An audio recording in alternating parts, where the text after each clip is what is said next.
Welcome to Mico's Mythbustin Mondays, where we take general myths about creativity and bust them up. Really violent. Maybe I need anger management classes. Oh well, anyway.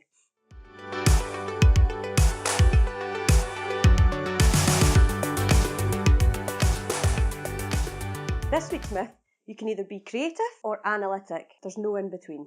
People often say, oh, you're the creative type and your husband's the analytical type.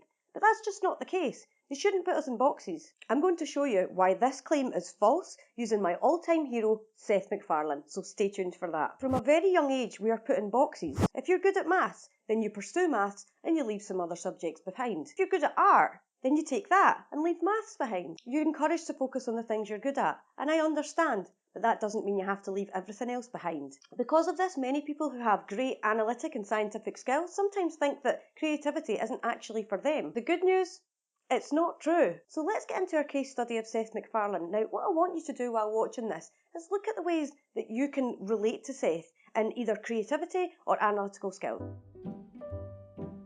He is an actor, animator, writer, producer, director and singer. I mean, save some talent for the rest of us, eh? He's a graduate of the Rhode Island School of Design, where he studied animation. He was recruited to Hollywood when he was an animator and writer for Hanna-Barbera for several television series, including Johnny Bravo, Cow and Chicken, Dexter's Laboratory, I Am Weasel and Larry and Steve. And who can forget Ted 2, and A Million Ways to Die in the West. Probably what Seth's most known for is his comedy series Family Guy. You do two characters who are talking to each other. Do you do it right back to back like that? He does it. I mean, you know, Seth, why don't you give him a little taste of that? They can't ever actually be talking over. Well, when they have to talk over each other, there's two. At the table read, I have to do it back and forth. It's like, you know, Brian, a pie tastes better with Cool Whip. What? I said a pie tastes better with Cool Whip. Cool Whip? Yes, Cool Whip. Say whip. Whip.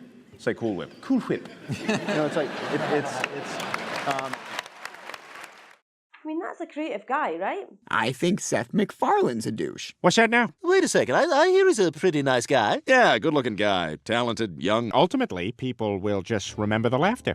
So you wouldn't expect him to be in any way analytic or scientific, because we can only be one or the other.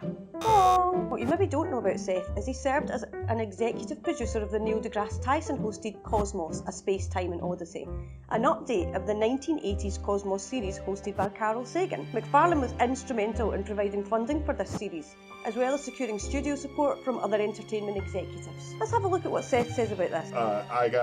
At some point, I had to find you and talk to you about the science in Family Guy. Yeah. You just have to watch a few shows, and it's in there. It's in there deep. When I was a kid, I was in a church choir. I went to Sunday school, and I went to regular school. And, you know, my parents believed in exposing me to everything and letting me figure it out for myself. And eventually I said, oh, well, these guys are, you know, making these assertions, and these guys are making these assertions, but these guys are backing it up with something. These guys are offering evidence, and so that seems a little more trustworthy. Okay. And so I was kind of drawn to science because it seemed that you arrived there derived from your own curiosity. Yeah. Interesting. I actually wasn't a great science student in school. I think it's not that you don't have to be, you just have to enjoy it. Yeah. Whether or not you're good at it. And people try to equate the two, but I don't think that's a prerequisite. Okay. Yeah, it's and then, you know, obviously I discovered the original Cosmos and Carl Sagan and At the time you saw the original Cosmos, did you have any idea that you would one day be executive producer on the next Cosmos? Didn't occur to me. Didn't occur to me. It was not something that ever crossed my mind. During your early flatulence humor with Peter Griffin, you're not thinking, I'm going to executive produce Cosmos one day. Now, not only is Seth excellent at creative skills and excellent at analytic and scientific skills, in his latest series, The Orville, I believe he's pulled all that together. Let's have a look at a clip. Ed, have a seat. I have good news. There's a ship available, the USS Orville. Ever since I was a kid, I have wanted to serve on an exploratory vessel. You're nobody's first choice for this job, but we have 3,000 ships to staff, and we need captains. Can I have one of these mints? Those are marbles. We're giving you one last chance.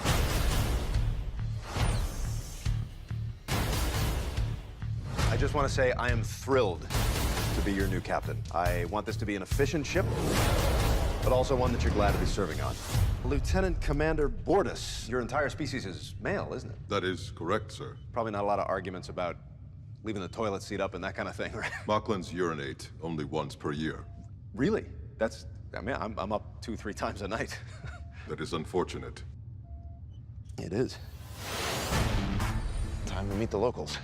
Hi, I'm Captain Ed Mercer. Holy crap! We don't mean your family any harm. Well, we did just shoot his dad. Aside from shooting your dad, we don't mean your family any harm. Captain, there's a message coming in from Admiral Halsey. It says that an executive officer has become available. No. No. Oh, crap. Sorry, man. You okay? Yeah, it's all good, man. You okay? Yeah, all good. Sorry. All right, no worries. The captain does not appear to be pleased at the arrival of his first officer. They were married. No way. You know how many times I tried to talk to you, but You weren't hearing me, or you weren't around at all, but I did try. I was the one who suggested couples counseling. The therapist was your brother-in-law. This should be a really fun trip for all of us. Perhaps we should not be talking about this. Oh, no. We're talking about this. This is a thing. You'll be delivering supplies to the science station on Epsilon 2.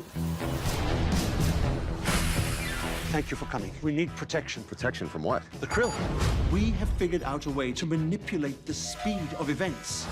So, it's an anti-banana ray. It's really interesting. We need no longer fear the banana. Does it work on all fruit? What about salads?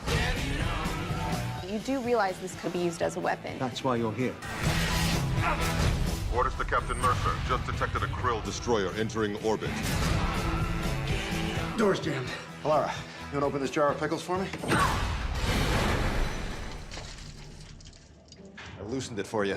Seth Macfarlane needs no promotion from me, but if you haven't seen The Orville and you are interested in science fiction or science in general and you want to see how he's incorporated creativity into that, give it a watch. It's fantastic. So if you believe yourself to be analytic or scientific and not capable of creativity, then I want you to take yourself out of that box and try something. Use your interest in science to influence your creative pursuits, like Seth has done in The Orville. Let me know in the comments what you would like to create and how you plan to start going about it. So thanks again for joining me on Mico's Mythbustin Mondays, where we take myths and bust them. Yeah, I really need help. Remember, subscribe for upcoming content.